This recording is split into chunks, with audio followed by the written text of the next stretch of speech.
کافی نہیں ہے. صرف وہ اتنی مدد کر کے وہ اپنی مورل ریسپانسبلٹی پوری نہیں کر رہے ہیں. سب سے پہلے اسرائیل کو کسی بھی قیمت پر روکنا ہوگا کہ وہ بمباری روکے, وہاں پر تمام طرح کے اگریشن روکے جس میں سویلینز کی جان جا رہی ہے, معصوم بچوں, بوڑھوں, عورتوں کی جان جا رہی ہے. سب سے پہلے اس کو روکنا ہوگا. پوری دنیا کو اس کے لیے اس پر دباؤ بنانا ہوگا, اور ابھی تک پوری دنیا دباؤ بنانے میں ناکام رہی, چاہے شہزادہ محمد بن سلمان کا سخت رویہ ہو یا باقی OIC کا رویہ ہو. کوئی کسی طرح کا دباؤ اسرائیل پر ابھی کام کرتا نظر نہیں آ رہا ہے. آپ نے معصوموں کے قتل کی بات کی, یہ کہا کہ حماس کے کتنے لوگ مارے گئے, آپ نے سوال اٹھایا, اور آپ کا سوال بالکل درست ہے, کیونکہ ہمارے پاس جو اعداد و شمار موجود ہیں یہ ہم لے کے بیٹھے ہوئے ہیں کہ تقریباً 50,000 سے زائد فلسطینی عوام شہید ہو چکے ہیں, جس میں 2300 بچے اور 1200 خواتین تقریباً شامل ہیں.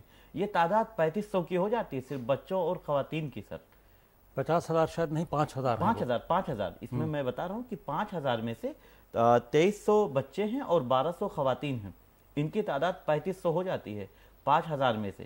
پھر آخر حقوق انسانی کی بات کرنے والے لوگ کہاں ہیں اور کب؟ یہی تو میں سوال کئی دنوں سے اٹھا رہا ہوں کہ یہ حقوق انسانی کی بات کرنے والے, ہیومن رائٹس کی بات کرنے والے, اینٹی وار جو موومنٹ چلاتے ہیں وہ لوگ کہاں ہیں؟ پیس اینڈ کانفلکٹ ریزولوشن والے کہاں ہیں؟ اور جو مغربی ممالک کے یا جو گلوبل لیڈرز جو بات کرتے ہیں نان وائلنس کی, وہ کہاں ہیں؟ وہ اسرائیل پر کیوں نہیں دباؤ بنا رہے ہیں؟ اور آس پاس کے جو عرب ممالک ہیں, جو OIC کنٹریز ہیں, جو ایسی نیشنز ہیں, وہ کیا کر رہی ہیں؟ وہ کیا صرف معصوموں کا قتل ہو رہا ہے اور وہ صرف دیکھ کر افسوس, دور کھڑے ہو کر افسوس کا اظہار کرنا یہ کیا کافی ہے ایسے ماحول میں؟ یہ سب سے بڑا سوال ہے کہ اسرائیل جس نام پر حملہ کر رہا ہے, حماس کے نام پر, حماس کو جڑ سے اکھاڑنے کا, حماس کے کتنے لوگ, کتنے جو حملہ ور تھے اور جو حماس کے جن سے ان کو اعتراض ہے, وہ کتنے لوگ مارے گئے اس نام پہ؟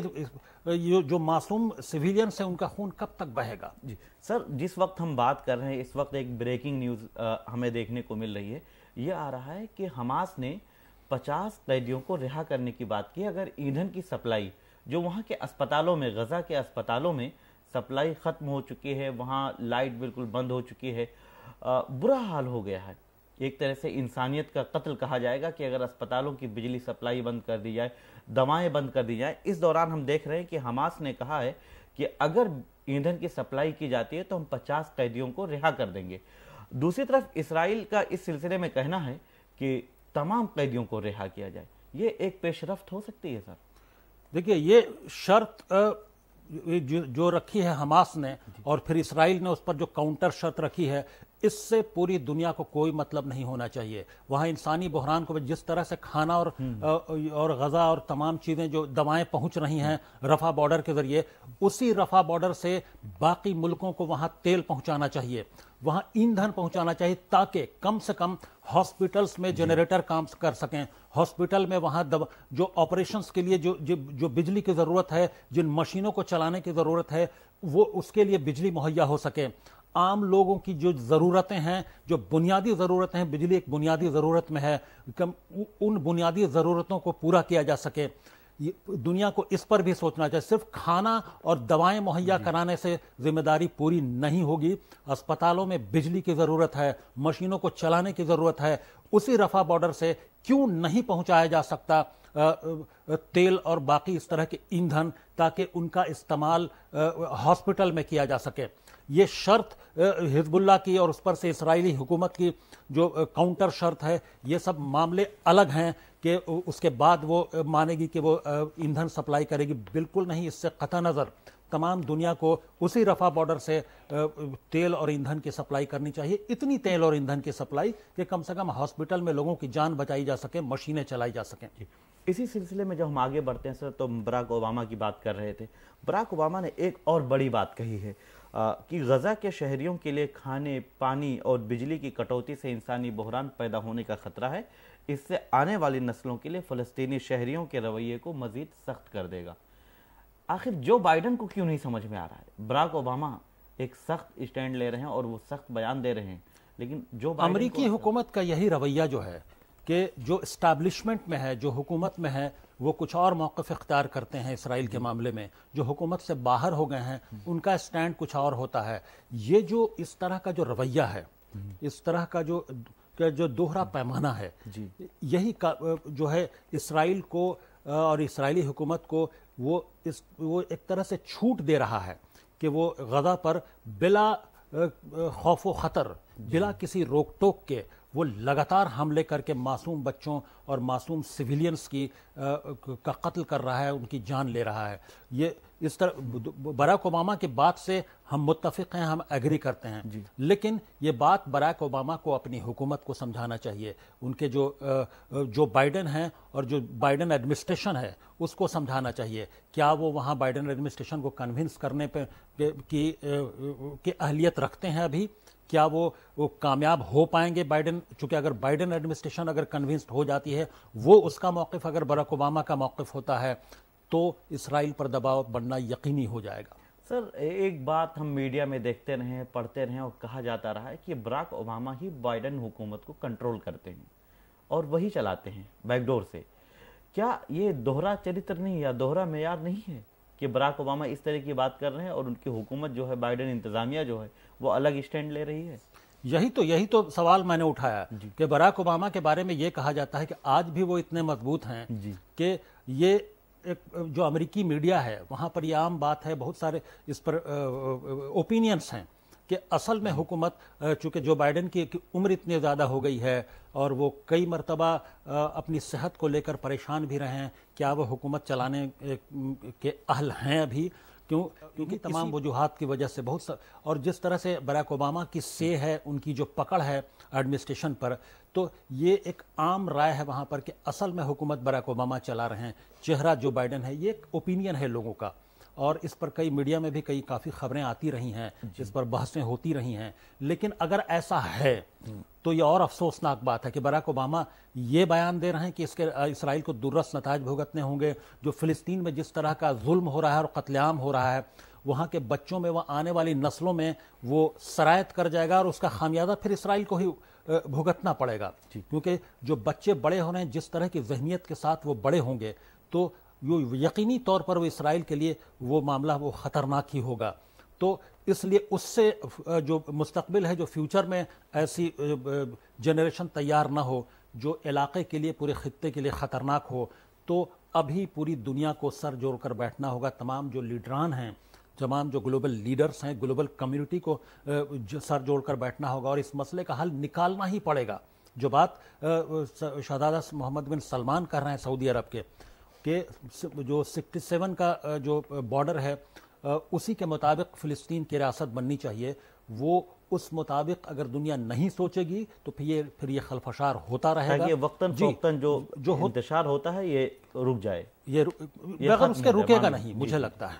ہاں سر، حماس جس نے اسرائیل پر 7 اکتوبر کو حملہ کیا، کوئی بھی امن پسند شخص اس کی حمایت نہیں کر سکتا، ہر کوئی اس کی مذمت کر رہا ہے کہ اسرائیل کے خلاف حماس نے جو قدم اٹھایا وہ بالکل غلط ہے۔ لیکن اب حماس کا کہنا ہے کہ ہمارے پاس ایندھن نہیں ہے، بجلی سپلائی نہیں ہے، ہمارے اسپتال بند ہو چکے ہیں، تو پھر جب آپ میں اتنی ہمت نہیں ہے، آپ لڑ نہیں سکتے ہیں، تو پھر اتنا بڑا قدم کیوں اٹھائے آپ؟ یہ تو سوال ہے ہی دنیا کے آگے کہ حماس کا جو یہ ڈیئر ڈیول تھا، اس طرح کی جو ایسی حرکت جس کی مذمت کی ہی جانی چاہیے، یہ کیونکہ بغیر سوچے سمجھے کیا، کیا سوچ کر کیا؟ کیا ان کو نہیں پتا تھا کہ ان کی اس حرکت کا خامیازہ سویلینز کو بھگتنا پڑے گا، سویلینز کی جان جائے گی، ان کا قتل عام ہوگا؟ تو کسی نہ کسی طور پر وہ بھی ذمہ دار ہیں کہ ان کو جو اگر فلسطین کے لیے کی آزادی کے لیے لڑنا ہے، فلسطین کی ریاست کے لیے اگر ان کو لڑنا ہے، تو بہت سارے طریقے ہیں دباؤ بنانے کے، بہت سارے طریقے ہیں اپنی ڈیمانڈز کو پورے کرنے کے۔ اس طرح کا طریقہ اختیار کرنا ان کے لیے کر کے کیا وہ انہوں نے یہ نہیں سوچا تھا کہ اس کا ریپرکشن ہوگا اور اسرائیل کی طرف سے جوابی کارروائی میں سینکڑوں اور ہزاروں لوگوں کی جان جائے گی؟ یہ ان کی بیوقوفی تھی، یا یہ کہیں کہ یہ ان کا شارٹ سائٹڈنس تھا، یہ جذباتی ان کا فیصلہ تھا، اس کو یہ بھی کہا جا سکتا ہے۔ جی، اسی سلسلے میں جب ہم آگے بڑھتے ہیں سر، تو امدادی سامان غزہ میں پہنچایا جا رہا ہے اور لاکھوں لوگوں کے لیے 20 ٹرک، کل بھی 20 ٹرک سامان بھیجا گیا ہے۔ UN نے کہا ہے کہ یہ بہت کم ہے اور زیادہ پہنچانے کی ضرورت ہے. پھر یو این کیوں ناکام نظر آ رہا ہے؟ یو این کا کام کیا ہے سر؟ یو این تو اسرائیل کا جب بھی معاملہ دنیا میں اٹھتا ہے، کچھ بھی معاملے ہو، تو یو این تو بالکل بے بس نظر آتا ہے. یو این کی بے بسی کو سمجھا جا سکتا ہے کہ یو این میں سیکورٹی کونسل میں اسرائیل کو لے کر ذرا بھی کوئی معاملہ تو ہیومینیٹیرین ایڈ کے سلسلے میں ہی برازیل نے ابھی سیکورٹی کونسل میں ریزولوشن لایا تھا، تو اس کو امریکہ نے ویٹو کر دیا. تو اسرائیل کا معاملہ جب بھی آتا ہے تو امریکہ ہمیشہ ویٹو کر دیتا ہے. تو وہاں پر یو این جیسا ادارہ لگتا ہے کہ وہ بونا ہو گیا. وہاں پر اس کی بے بسی سمجھ میں آتی ہے کہ وہ کچھ نہیں کر پاتا ہے. یو این جو سیکریٹری جنرل ہیں وہ صرف بیان ضرور دے دیتے ہیں کہ اس کے یو این کو بھی افسوس ہے، یو این ایسا نہیں کہ اور ہونا چاہیے، اور اگر ہونا چاہیے تو آپ کیوں نہیں دباؤ بنا پا رہے ہیں؟ پھر کوئی ایمرجنسی میٹنگ بلائیے، اس میں دنیا کو بتائیے کہ یہ اس طرح کا جو انسانی بحران، جو ہیومینیٹیرین کرائسس پیدا ہوا ہے، اس میں 20 ٹرک ایک پر ڈے ناکافی ہیں، اس میں 200 ٹرک بھی پر ڈے ناکافی ہیں. اور صرف کھانا اور دوا کے ساتھ وہاں ایندھن کی سپلائی بہت ضروری ہے، تیل کی سپلائی ضروری تاکہ ہاسپٹل چلایا جا سکے اور باقی ضروری چیزیں چلائی جا سکیں، مشینیں چلائی جا سکیں ہاسپٹل کی. سر اس سلسلے میں آخری سوال اور لینا چاہتا ہوں، وقت کی کمی ہے. حماس نے کل 2 اسرائیلی خواتین کو رہا کیا ہے، اس سے پہلے 2 امریکی شہریوں کو رہا کیا تھا. کیا یہ ایک اور پیش رفت ہو سکتی ہے، یا اس پر اور بڑے پیمانے پر قدم اٹھایا جائے اور کوشش کی جائے تو پھر عام شہریوں کو رہا کر دیا جائے اور اس کے بعد یہ جنگ رک سکتی ہے، رکنے کا امکان ہے؟ کیونکہ یہ جو پورا معاملہ ہے، جب ہم اس کو دیکھتے ہیں تو یہ کہا جاتا ہے اسرائیل کی طرف سے کہ ہمارے تمام قیدیوں کو پہلے رہا کیا جائے. حماس نے 2 قیدی پہلے رہا کیے، 2 اب رہا کیے. حماس کا کہنا ہے کہ ہمیں بدلے میں کچھ نہیں ملا، کیونکہ ہم نے رہائی جو کی ہے وہ اسی بنیاد پر کی تھی کہ جنگ بندی رکے گی اور اسرائیلی حملہ رک جائے گا کچھ وقت کے لیے. حماس ایک ایک کر کے، ایک ایک 2 کر کے ضرور وہ ریلیز کر رہے ہیں جو ہوسٹیجز ہیں. لیکن حماس بھی، چونکہ یہ بارگین حماس بھی کرنے کی کوشش کر رہا ہے کہ جتنے ہوسٹیجز ہیں تقریباً 240-250 کے آس پاس جو اسرائیلی ان لوگوں نے قید میں رکھے ہوئے ہیں حماس نے، تو ان کے ذریعے وہ چاہتے ہیں کہ جو اسرائیل کی جیلوں میں جو فلسطینی قید ہیں ان کی بھی رہائی ہو، ان کو پوری طرح سے، جو ہزاروں کی تعداد میں ہے سر. تو وہ بارگین اس طرح پہ اس پر بھی کرنا چاہیے. اس سے پہلے بھی ایسا واقعہ ہوا ہے کہ ایک اسرائیل کی فوج کو انہوں نے ہوسٹیج بنایا تھا، اس کے بدلے انہوں نے 1000 فلسطینی جو قید میں بند تھے ان کو چھڑوائے تھے. تو وہ چاہتے ہیں کہ اس مرتبہ جو 250 جو اسرائیلی ان کی قید میں ہیں یا جو ہوسٹیج کی حیثیت سے ہیں، اس کے بدلے وہ کوئی بڑی ڈیل کر لیں. اس لیے وہ ایک ایک کر کے ضرور چھوڑیں، لیکن ایک ساتھ پورے تمام اسرائیلی شہریوں کو پتہ نہیں وہ چھوڑیں گے یا نہیں چھوڑیں گے، وہ کس طرح کی ڈیل کرنا چاہتے ہیں. یہ تو وقت کا انتظار کرنا ہوگا کہ وہ کیا اپنے تمام فلسطینیوں کو چھوڑانے کے لیے ہی وہ کچھ کنسیشن چاہتے ہیں.